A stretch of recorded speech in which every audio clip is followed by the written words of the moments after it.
So welcome to the Q&A section. I'm Tom Corn from our security business unit, and I'm joined by our esteemed Chief Operating Officer and President, Sanjay Poonen. Sanjay, thank you so much for joining us for this. Now, look, global events, most notably the global pandemic we have going on, are driving massive change. Enterprises are forced to find new ways of getting work done, whether it's innovating in service delivery to their customers or entertaining workforce flexibility, or it's hard to deny that we're in a state of massive change. But I guess what we wanted to talk with you about is a little bit, what does this mean for security and IT teams? And to start the discussion in this world of change and where we're accelerating so much of these digital transformation efforts, what are you hearing from customers, particularly from security organizations? Tom, always a pleasure to talk to you. And this is certainly unprecedented times. 15 years ago, I worked at Symantec and had some experience after that working on GRC products at SAP. So it's been a while since I've been talking actively to CISOs. And the last year, I told myself I would try to talk to 1,000 CISOs this year. So about 40% through that goal. I don't know if I'll quite get to 1,000, but it's been incredibly illuminating. And these are usually companies that know us VMware very well, so we have a very good audience with the CIOs, but we probably haven't been top of mind to the CISOs, although they have tremendous respect for us. Number one, I think, listen, when you have a currency of products that already work and you have a trusted advisor status, these CISOs are really willing to listen. I've not had, except maybe for 2 or 3, any customer give me the Heisman that they're not been willing to listen to me. I think they all want to build a kind of a trusted relationship, because trust goes alongside security, and they want to have a partner that can work with them, because no one company is going to solve it. So I think the first thing that I have heard very much from customers is this desire to build a trusted relationship with companies that could help them solve this problem at scale. They are certainly doing this with small companies, but when I ask them who is strategic to you, they very rarely mention anybody that's, I would say that is substantive. So I think the opportunity to really build a trusted relationship is one. That's why we seek to be one of those key ones. Secondly, I think there's a tremendous amount of frustration I've sensed from CISOs on tool proliferation. Dozens, 50, one CISO of a major Fortune 50 company told me he had 125 security tools. And that's just is getting to be way too cumbersome in terms of the labor involved, the cost involved, number of agents, number of consoles, number of kind of alerts, all of this stuff adds up. So reduction with some thoughtful way, not just saying vendor consolidation. Vendor consolidation is easy, but if you're best of breed and a lot more integrated in our world, zero trust or intrinsic, that's a strong proposition. And then I think the third one's kind of relevant to our time, which is, people are asking me a lot about what is this sort of through COVID, post-COVID world going to look like for a distributed workforce? What is security with a work-at-home environment going to look like? What are you hearing from other clients? And we have a very, very good point of view there, given the fact we've been talking about things like end-user computing and work at the speed of life, and now the intersection of security with that. How does endpoint security classify? So very exciting times, Tom, and these are 2 or 3 of the things that I've heard from customers. Yeah, no, it's fascinating times. It's I suppose, much like you're saying, many of these things are not. It's not like we haven't seen workers from home. We've just never seen this magnitude and scale of things. Right. So maybe along these lines, we're certainly seeing more and more people find things like cloud security solutions become very attractive in this time where everyone is sort of working from home, and the extended enterprise is much bigger part of our infrastructure than even internally. But there's also a lot of companies with a big reliance on private cloud and on-premise security and IT infrastructure. How, in your discussions with customers, how do you talk about how VMware solutions can bridge the gap between these? Yeah, typically I talk about, there's 20 areas in enterprise security you could focus on, and between them probably a few thousand vendors. But we've picked 4 areas that we think we could really excel at. And I tell them, listen, many of the other 15 or 16 that I don't talk about, we're going to partner with best of breed partners. I think part of what we've sought to do is really focus in a few and do them really well. Network, endpoint, cloud, and analytics, the telemetry generated from all those first 3. Those are the 4. And when I can talk with some level of detail behind what's going on inside each of those, It doesn't take very long to describe a thumbnail or what we're doing in them. I usually able to describe that in 10 or 15 minutes, of course, with the desire to go deeper. I think as you related to this particular area of cloud security is certainly a top consideration. And there's one aspect of it, which is the posture management and everything that happens in managing the cost and security of the cloud. We do that very well in the Cloud Health platform, including a module of that called Secure State.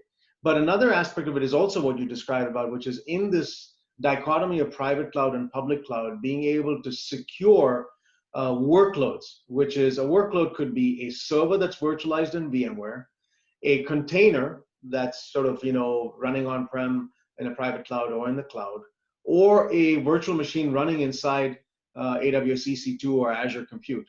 And that could be a Windows or a Linux server. VMware has tremendous amount of knowledge of workloads. I mean, that's kind of what we lived for 20 years of understanding server virtualization. Containers now will become the leading in enterprise containers.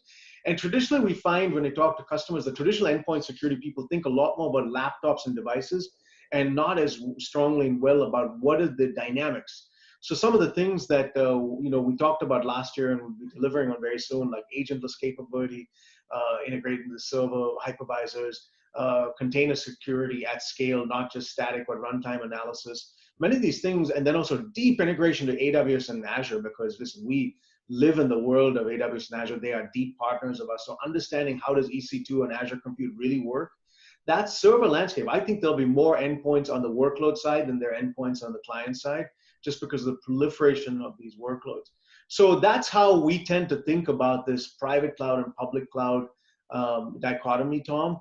And we found in my conversations with customers, and of course, some of the announcements that we anticipate showing up at VMworld in a few weeks and coming up later on this second half of the year with innovation on the Carbon Black platform, is going to be absolutely groundbreaking. Yeah, I could not be more excited about some of the things we're going to be launching around workload security at the conference next month. I think people are going to be blown away. One of the topics that isn't talked often enough is we talk about all the workers being remote, but it's also the security teams who are now remote. And that, when the SOC can no longer be a physical place, how does the SOC become a virtual place? Do you see this as another attractive benefit of delivering security from the cloud, that the SOC sort of can become almost a virtual concept? And might that help organizations beyond just this pandemic? Yeah, I think one of the things before you even get to the SOC, I've been asking, we have one of the largest, private cloud deployments of any vendor, because 70 million virtual machines, of those 60 run in private clouds, and the biggest private clouds in the world run on VMware, whether it's the biggest banks, the biggest telcos, media companies, the ones who spend the most on private clouds. And I've been asking both our professional services team and those customers, hey, how's it going through, because you can't send people to data center, even though they're essential workers. And it's amazing to me, inside our 2,500 person consulting organization, we've had to send 25 people on site to maintain private clouds, because a lot of this is software defined, remote managed, lifecycle managed so efficiently that you can do it remotely. So we understand virtualization. I mean, the benefits of virtualization to a data center was you could do a lot of this, that you didn't have to go in and install hardware. You could do a lot of the software. So before you even get to a virtual SOC, realize that VMware has tremendous experience in managing private clouds, data centers at scale through software, and helping our customers now manage that even before they get to AWS and Azure, which are public clouds that are certainly doing that at scale. Now you bring in the notion of how does a security operations team and the modern day SOC operate. Clearly, they're all working from home. So providing them virtual technologies to run their life, whether it's virtual desktops, Horizon, virtual security, that's all super important to their working life as it is to you and me. But then to the extent that the deployment of the tools that they use, whether it's networking technologies, whether it's endpoint security solutions, cloud security, are cloud-based, they get the benefit of being able to deploy that in a much easier, faster way, including the onboarding of new employees. Okay, so either you're an existing employee and you took your laptop home, but think about a new employee who started sometime during this pandemic. They receive over mail, FedEx or UPS, a box that has their laptop. They've got to onboard. You want them to onboard in 5 or 10 or 15 minutes. They don't have all of this time and an IT person coming to them. we're able to do that really quickly with Workspace ONE, and then deploy on that same laptop that either went home or came to them via mail all of the appropriate security technologies, whether it's Carbon Black for endpoint security, network acceleration from VeloCloud, and we're thinking a lot about where that goes in a cloud security architecture. We think that we can completely transform that security at work proposition for an average employee that's already been at work and going home, or a new employee who starts. And nobody is being able to really rethink that from all of the touch points, whether it's the virtual desktop technologies, the endpoint security solutions, the web gateway solutions, all of that need to come together. And we're in a tremendous vantage point of being able to have done some of this before very well and rethought how this is built for software and cloud. Traditional hardware approaches don't work for this. Traditional client server approaches don't work for this. You have to rethink this from scratch, and we're in a very good position to do that. And more coming on that topic at VMworld. Yeah, no, very exciting. I'm very excited about that. So while we're shifting for this, so are the bad actors, right? We've seen a 238% increase in attacks in tandem with the news cycle. We've seen ransomware increase by 900% over the last several months since the pandemic came about. We've seen a huge increase in island hopping, moving from suppliers into organizations.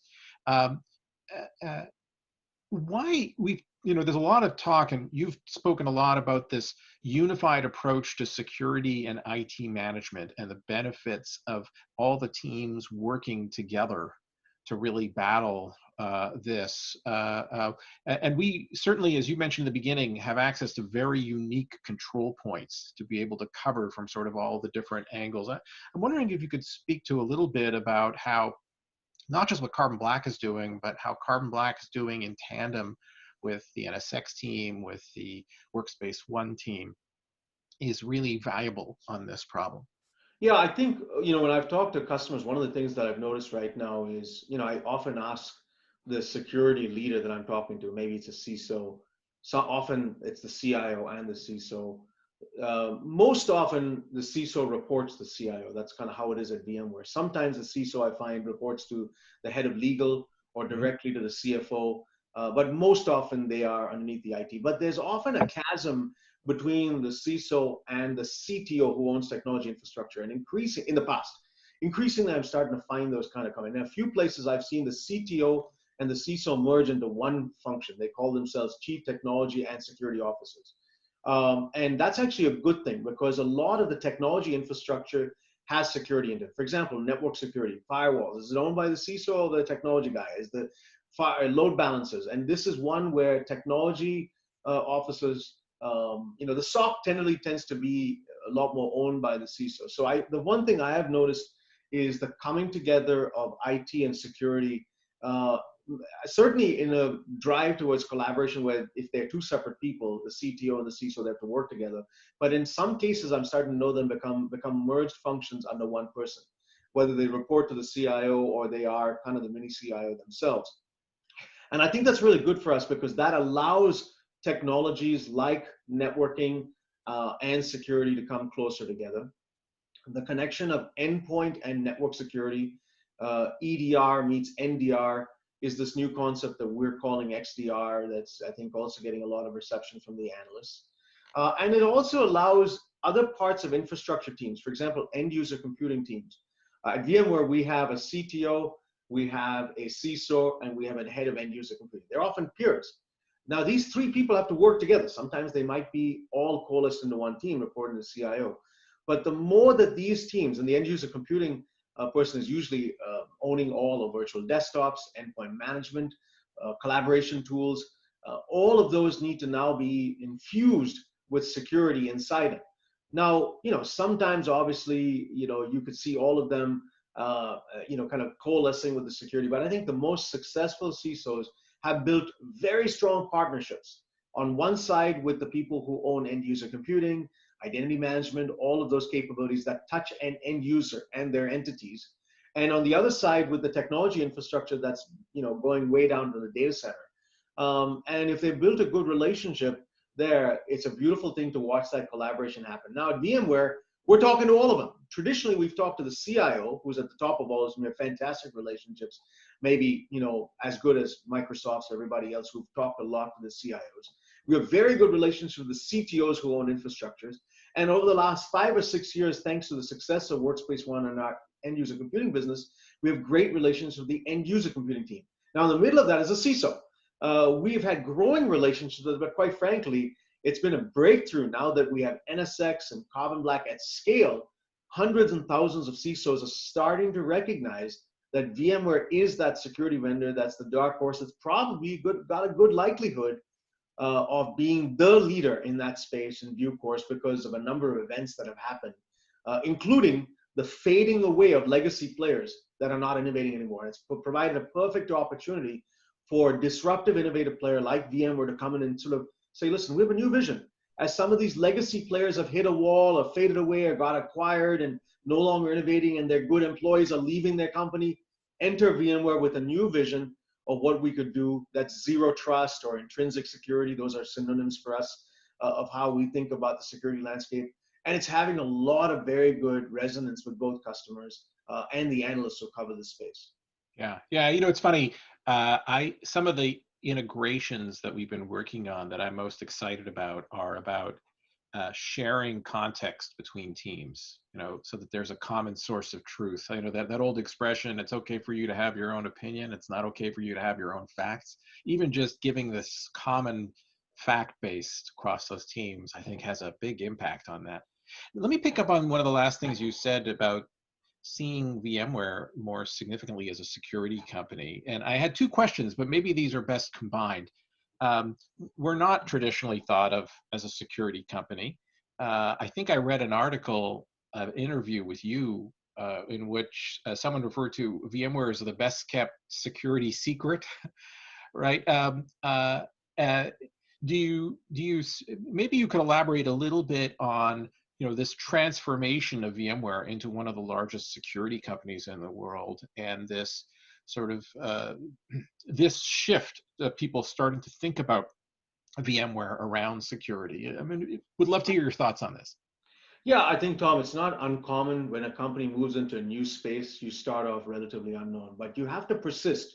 6, 7 years ago, when we acquired AirWatch, and I was fortunate to lead that part of our business when I was running end user computing, I had customers who knew us in the data center saying, what the heck are you doing? Why are you going after this mobile device? This is not the heart and soul of VMware. Why do you care about end users? And we explained to them, okay, they kind of got it, but they were skeptical, but we persisted and we invested and we invested. Today, there's probably not a company that hasn't heard of either AirWatch, Horizon, or now what we call that combination Workspace ONE. We have 80,000 customers, tens of millions of endpoints. We just persisted and we innovated. So there's always a day of early beginnings. I mean, there was a day when server virtualization started and Diane founded the company and VMware wasn't known. Now everyone knows the VM and VMware very well 20 years later. So I never get discouraged by starting points. The point is your story and your starting point credible, right? And then we just have to persist and work really hard in an opportunity where I think the traditional players are fading. So our story of network, endpoint, cloud, this notion of intrinsic security, what the analysts call zero trust, is really resonating. I mean, you were involved, Tom, with me in shaping that story 2 years ago. We pitched it to our board. We pitched it internally. We were at several RSA conferences. You were there first, and I was there later on. And it took a lot of hard work to prep that story. Now we have about 20,000 plus customers across network, endpoint, and cloud. It's not, and $1 billion plus business that's like, oh my gosh, you are a player. We've got assets between NSX and Carbon Black and Workspace ONE and Cloud Health that are at scale, meaning not just tens of customers, thousands of customers in many of those categories. And we've got a landscape where the traditional players have hit a wall. Okay, I don't need to name them, but many of the network security companies have hit a wall because they only do firewalls. They haven't been able to sew together a vision of everything from data center networking to firewalls to load balancing to SD-WAN and what the now analysts call secure access service edge.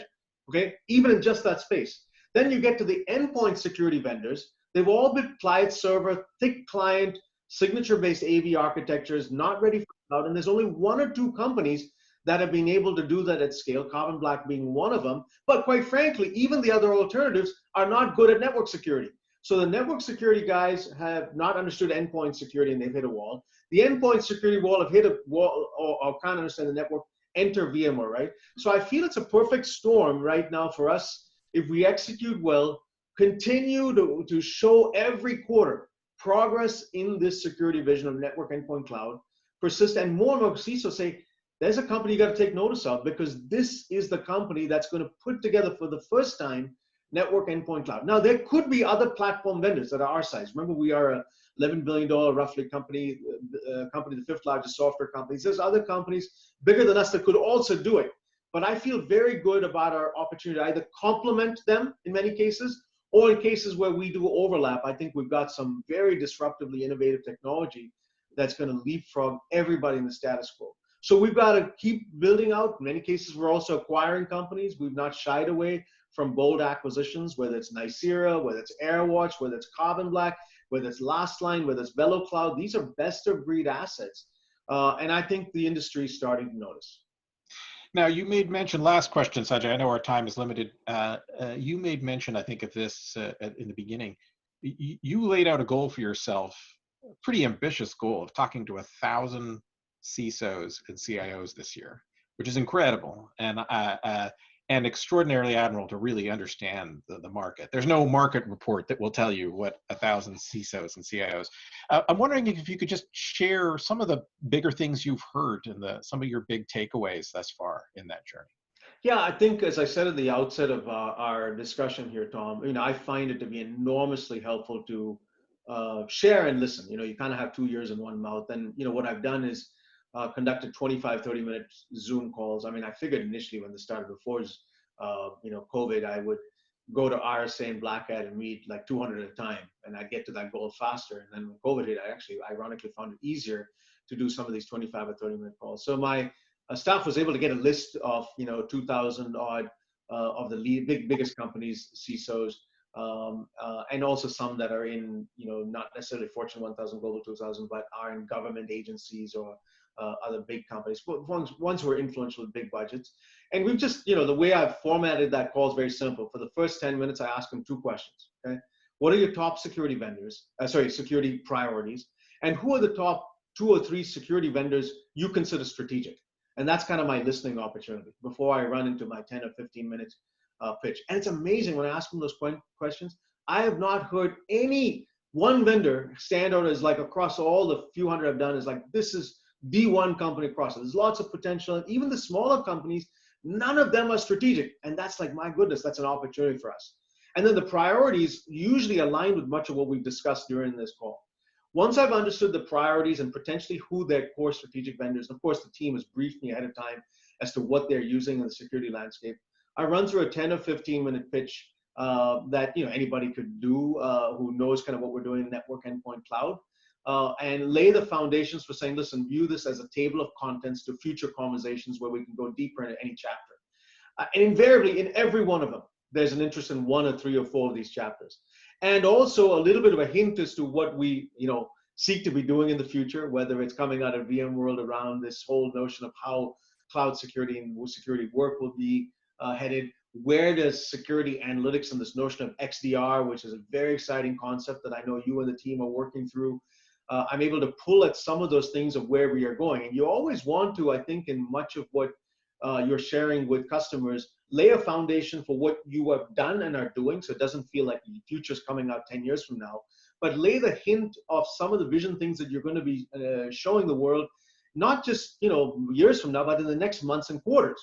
And that combination has really resonated. I just got off the call before this session that we're recording with the CISO of one of the top financial services companies in the world. And his remark at the end was like, my goodness, I didn't realize this is all that you were doing. Now, of course, it's relatively new, so I don't blame him for that. But it tells me that we are starting to build awareness and a tremendous validation. And to have that person become a key influence, and I was like, this is game changing, which he said at the end of his conversation, we're on to something. So if we do it, and the other part I would say that I'm trying to role model, certainly, you do this very well, Tom, and we learn and teach from each other. the more that we could get every one of the 17,000 people in my organization who are go-to-market facing, okay, to learn the same thing. Because typically on these calls, I have our team listening in, okay? And the next one, I don't want to do myself, I want them to do. And this is how we scale. We teach and we learn and we teach and we learn, and that virtuous cycle continues to grow. And if we do that, very soon, the entire world's talking about VMware, right? That's sort of that Pied Piper phenomenon where if we can, as leaders, exemplify and role model to our teams how this is done, and then of course, iron sharpening iron. If I learn a better pitch from Tom Corn, I want to steal his idea and make it part of my pitch, which I routinely do, Tom, as you know. That's how we continue to perfect this to be something that can work. And of course, beyond just the storytelling, that's important. We have to deliver, and I'm grateful you and the team and the engineering team, whether it's on your side, Carbon Black, or the network side, or the cloud side, and the other areas, the innovation engines at VMware, these 3 or 4 areas are firing. And the idea generation of where we could do as we pitch the board and some of our internal stakeholders of some of the ideas we're thinking about, that's also very energizing. I find that entire aspect of what we're delivering and where we're going in this area of security be very, very exciting. So the sky is the limit of what I think we could do with this as a sort of a vector that we're headed down. Well, it's always exciting to talk with you, Sanjay. I wish I could spend hours on more of these questions, but I know time is limited. Thank you so much for joining us. And I would encourage anyone who's watching, Sanjay is very prolific on Twitter and on the blogs, so please do follow Sanjay. You'll learn a ton. And I would say, Tom, if I might interrupt you, you and I do some good music together too. Don't forget, there's a lot of parallels between security and music. I like the guitar behind you. Sanjay, thank you so much for joining us. So greatly appreciated.